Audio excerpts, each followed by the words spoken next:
আমরা দেখেছি যে কিভাবে বিশ্ববিদ্যালয়ের হলগুলোতে ঢুকে, আমরা দেখেছি কিভাবে বিশ্ববিদ্যালয়ের নানান চত্বরে চত্বরে ছাত্রলীগের বাহিনীরা ঘোষণা দিয়ে আন্দোলনরত শিক্ষার্থীদের উপর হামলা করছে। আজকের এই হামলা কোনো বিচ্ছিন্ন ঘটনা নয়।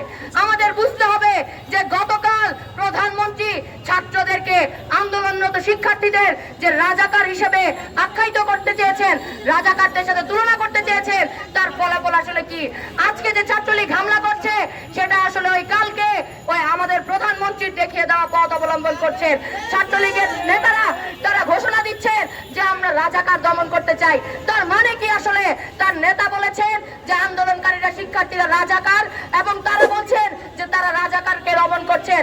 ফলে খুব স্পষ্ট যে গতকালকের প্রধানমন্ত্রীর দেয়া ঘোষণা কোনোভাবেই কোনো সাধারণ ঘোষণা বা সাধারণ বক্তব্য ছিলেন না।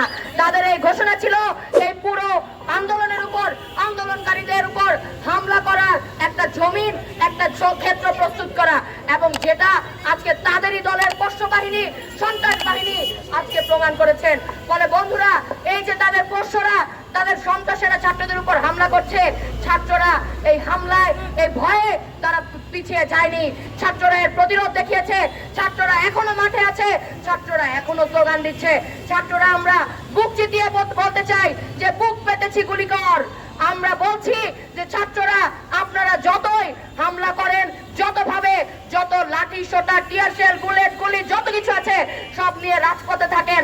আমরা আমাদের সাহস, আমাদের ন্যায্যতা, আমাদের অধিকার আদায়ের যে চেতনা, সেই চেতনা নিয়ে আমরা মাঠে থাকবো। এবং আমরা বিশ্বাস করি যে এই চেতনা, এই ন্যায্য অধিকারের যে দাবি, বাংলাদেশের যে ছাত্র সমাজ তারা এই লড়াইয়ে জয়ী হবেন। কারণ বাংলাদেশের ছাত্র সমাজের সাথে বাংলাদেশের আপামর সাধারণ জনগণ, বাংলাদেশের প্রত্যেক মুক্তিগামী মানুষ, সারা তাবৎ পৃথিবীর প্রত্যেক মুক্তিগামী মানুষ এই লড়াইয়ে ছাত্রদের পক্ষ অবলম্বন করবে। ফলে আমরা ছাত্ররা রাজপথ থেকে সরিয়ে আমরা ঘরে ফিরবো না। আমাদের যে এক দফা দাবি, কোটা সংস্কার পদ্ধতি, যে তার স্থায়ী সমাধান, সেই স্থায়ী সমাধান ব্যতীত সংসদে আইন পাশ করা ছাড়া আমরা ঘরে ফিরবো না। এবার বলছি, আমাদের এই দাবির সাথে আরো যুক্ত হলো এবার আপনাদের যে পোষ্যরা, আপনাদের লেলিয়ে দেয়া যে গুন্ডারা ছাত্রদের উপর হামলা করলো, ছাত্রদেরকে রক্তাক্ত করলো, এই রক্তের জবাব আপনাদেরকে এই বাংলার মাটিতে দিয়ে যেতে হবে। আমরা বলছি, এই বাংলার মাটিতে আপনাদেরকে ছাত্রদের রক্তের জবাব দিতে হবে। বন্ধুরা, আমরা এই হামলার বিচার, সুষ্ঠু তদন্তের দাবি করছি এবং বলছি যে ছাত্রদের উপর আপনারা যে কড়াল দিচ্ছেন, এটাতে আপনারাই সাবধান হন।